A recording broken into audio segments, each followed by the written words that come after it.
Welcome to the Steve Reeve Podcast with the best moments from the past week and a few things that didn't make it to air. Thursday. Everybody doing the Big Mary Boogie across Canada, apparently. I was admittedly and sadly, because I would have loved to have gotten in on this, I was a bit ignorant to what was going on yesterday until it was all over. And I was seeing people asking questions like, wait, why are the lights off at Mary Brown's? What's going on? I'm knocking on the door. Where are they at? I need my Poppins. It was because they were doing a big promotion on the Big Mary sandwich, I guess, across the nation. $1.93 for Big Mary at Mary Brown's, and it shut them down. At least that's my understanding, is that they had to basically just close doors. They're like, well, we're done. The chicken's gone. Thank you very much. Have a wonderful day. If you've got a savior, somebody looking out for you from on high, I don't mean necessarily anything metaphysical. I mean somebody with cash. You might be able to afford going to check out multiple concerts down in Edmonton next year. There are so many. I mean, we're not even done with this year yet. There's still two major ones we know about in November alone. But for 2026, there are just a ton on the books and a lot of announcements lately. I figured I'd just run through them and tell you all the things that you probably can't afford to do. Offspring, Bad Religion, January 30th. Live in Big Rec, February 27th. July Talk, March 14th. Said the Whale, April 17th. Sheepdogs, April 20th. 420. Beer. And AC/DC, August 9th. Foo Fighters with Queens of the Stone Age, September 17th. Don't forget about Rush, December 10th. Rush is variety. Now, of course, if you don't have somebody paying all your way, sugar mama or daddy, or whatever the case is, yeah, gonna have to be shelling out to go and check out any or multiple of those shows. I wish you the very best. You're listening to the Steve Reeve Podcast from 100.5 Cruz FM. Reports indicate the Louvre's video surveillance password was Louvre. You know, the world-famous fine art museum that was the target of a $102 million jewel heist last month. Some suspects in custody, though not all. As well, the jewels still unaccounted for. The whole operation apparently took about 7 minutes, and now it's no wonder why. They got right in there. It's like one of those joke moments with a hacker in a TV show or a movie where they're making fun of the trope, you know? It's going to take a while. Chickadee, chackadee, chack, I'm in. That's how fast it must have been. And this is why I have a hard time believing any large-scale conspiracy theories, because of this big, dumb mistake, big oversight. Conspiracies require that multiple people are involved, and you can only include so many people before you get somebody who thinks Louvre is a good idea for a security password for the Louvre. To be fair, nobody knows how to spell it first try. It's time for Cruise Music News with Steve Reeve. Well, you thought you might have been done with it? Not by a long shot, though there is going to be quite a wait before the sequel to K-pop Demon Hunters arrives and takes over the world. Netflix's animated hit from Sony Pictures, of course, very popular, going to theaters once, then again with a sing-along, then again with a Halloween revisit from the sing-along. Now K-pop Demon Hunters 2 greenlit and slated to release sometime in 2029. Paul McCartney apparently sent baby poo to a music journalist he felt was lying after a review was less than favorable. He says it was the perfect response. You heard it from me. It came from actually the information from Danny Sewell, who was a drummer in Wings alongside Paul McCartney and Linda. I don't care if they want it to be known or not. It happened.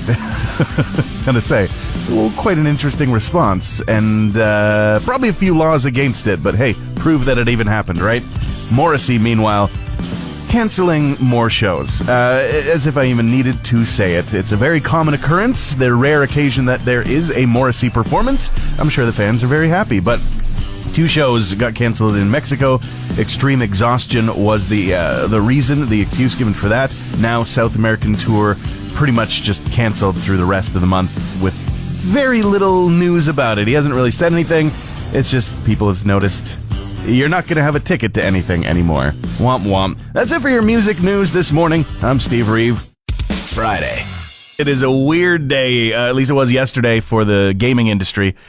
There's a huge franchise. I mean, you don't even need to consider yourself a gamer to be aware of Grand Theft Auto and the fact that the sixth and most technically incredible, entertainingly wild video game set to release next year. They've just moved the date, which is going to have effects. It's going to cause ripples. So they moved it from earlier in 2026 to November of 2026, basically effectively a year from now. And there were dozens, not kidding, dozens of video games that when it was announced for the original date next year, they moved the heck out of the way. And some of them even probably moving further along the year into the November territory, now going, well, we got to do it again. It's just one of those things. It's just too big. You just get out of the way of it or else you're going to be swallowed up by it. It's kind of like, the analogy I would give it is like the rules of the road when you're on site. It's like the bigger vehicle gets the right of way and you get the heck out of the way.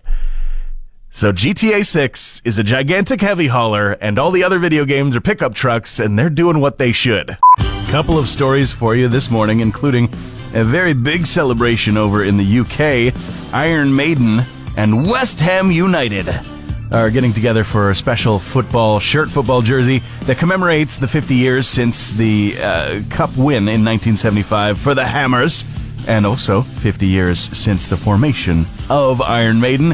Super fans of either the band or the team going to be absolutely clamoring over these. Expect them on eBay with big dollar signs attached.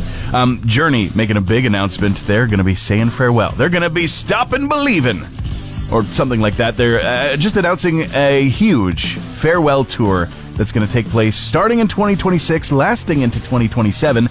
They say this tour is our heartfelt thank you to the fans who've been with us every step of the way. That's it for your music news this morning. I'm Steve Reeve. I had something profoundly bizarre happen to me last night, and it requires a little bit of backstory. I am from here, grew up here, born and raised, all that stuff, and when I was much, much younger, and we're talking about in the late 90s, before we even had the changeover of the millennia, I was in Taekwondo classes as a very young lad in Bowman's Taekwondo, as it was named then. I earned my yellow belt, so, you start off with the white, and different martial arts do have slightly different systems, but generally you get the idea. The different colored belts mean advancement, progress, and expertise that you have learned, and practice that you've made. And so I did earn my yellow belt, did the ceremony to perform the movements, the form, and all that, and earned it.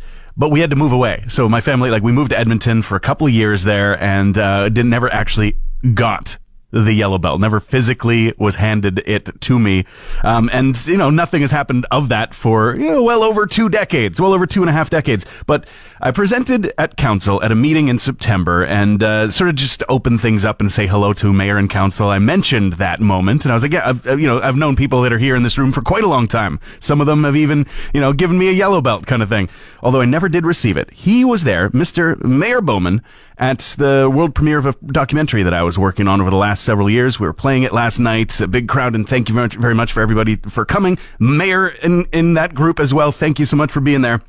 But I guess something was cooked up behind the scenes where I finally was able to get what I had earned so many years ago, and thanks to several people in the audience for actually recording this moment for me.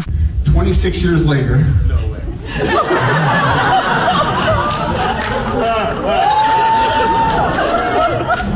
I'd like to present Steve Reeve with his yellow belt.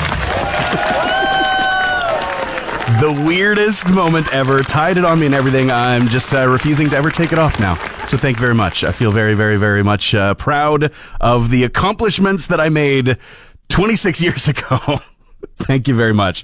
Transmission over. Want more Steve? New podcast episodes happen every Friday, or just tune into the Steve Reeve Show. Weekday mornings starting at 5:30 a.m. on 100.5 Cruz FM.